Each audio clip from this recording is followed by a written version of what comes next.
So your adult child says you are the reason for their trauma, and you've been carrying guilt every single day because of it. But here's something that most moms never hear. Blaming a parent is often the fastest way for an adult child to avoid accountability.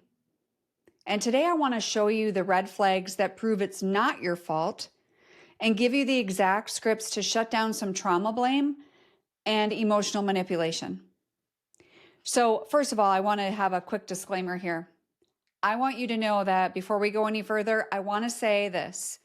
Trauma is not one size fits all. Trauma can be this big life-changing event, and it can be very real.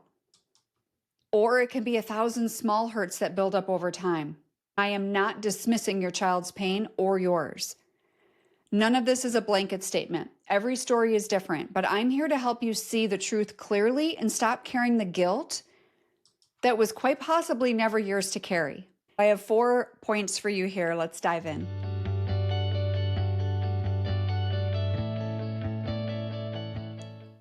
First of all, when blame comes without specifics.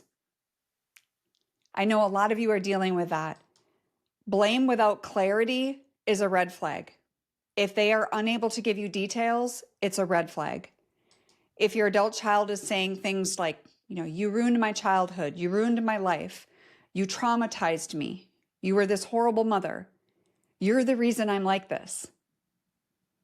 I want you to think about those because when they cannot give a specific example, or maybe they give things that, are maybe age appropriate parenting, maybe you were supposed to be a little bit more involved in their life at that time because that was your job, right? We're not talking about adults here. When they're going back into their childhood, talking about something that happened at age 10 or 15 or something like that was your responsibility.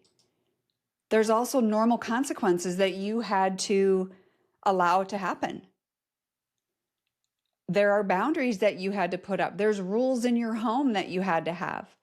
There's expectations as a family. All of these things, a lot of those are not trauma. It's discomfort being labeled as trauma. And we talk a lot about labels because unfortunately, that's our world right now. There's a lot of labels being thrown around and they're being used as weapons. Again, it does not dismiss those that truly were hurt. But adult children who don't want to face their own choices, they'll often use this vague blame because it takes the spotlight off of their responsibility in the matter.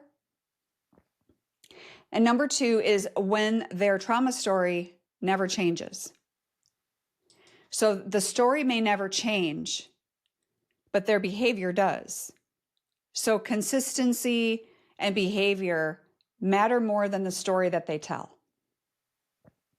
If their narrative is always about what you did wrong, but yet if you look at their life outside looking in, you see patterns. You see them being very emotionally unstable. They're impulsive. They don't have coping skills.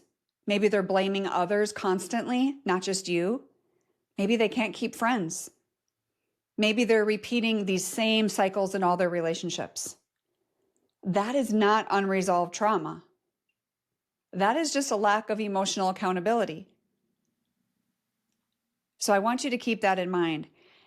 And before we go any deeper, if you're listening to this and you're thinking, I don't know what to do next, I'm stuck. I don't know how to respond to the blame. I don't know how to protect myself. I want to invite you to 2 things. One is you could be a volunteer to be a guest on the Sally Harris Show.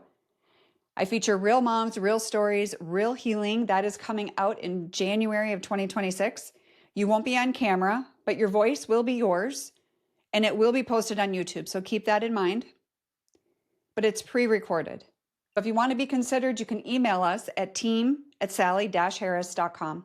Secondly, if you'd rather start privately, you could book a heart-to-heart consultation. It's not just a chat. It's a guided call to help you find some direction and peace in your healing process.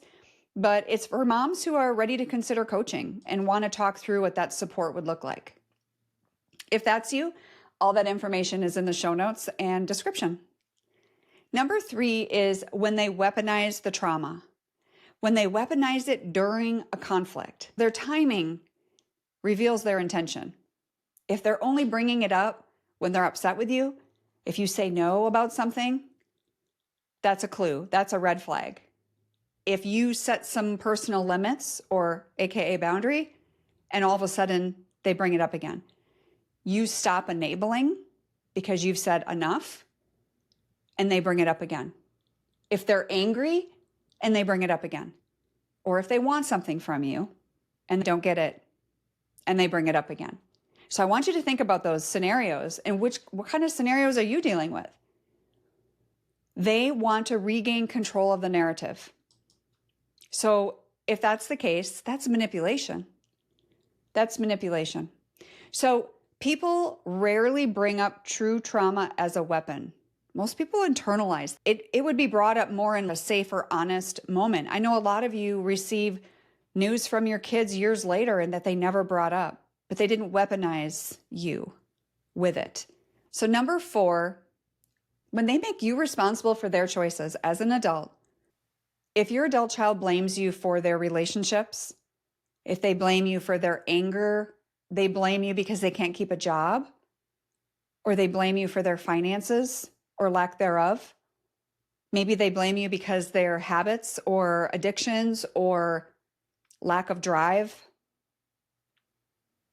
And a real common one is blaming you for their emotional reactions. So they're confusing influence with responsibility. You're responsible for your parenting. They're responsible for their adulthood. And you can acknowledge their pain without accepting blame for their entire life. In fact, I encourage you to acknowledge their pain. If you want a key relationship with your kids, I encourage you to do that. Be able to have those conversations, but you can't accept blame for their entire life. I hope that helped you today. I will see you in the next episode. God bless.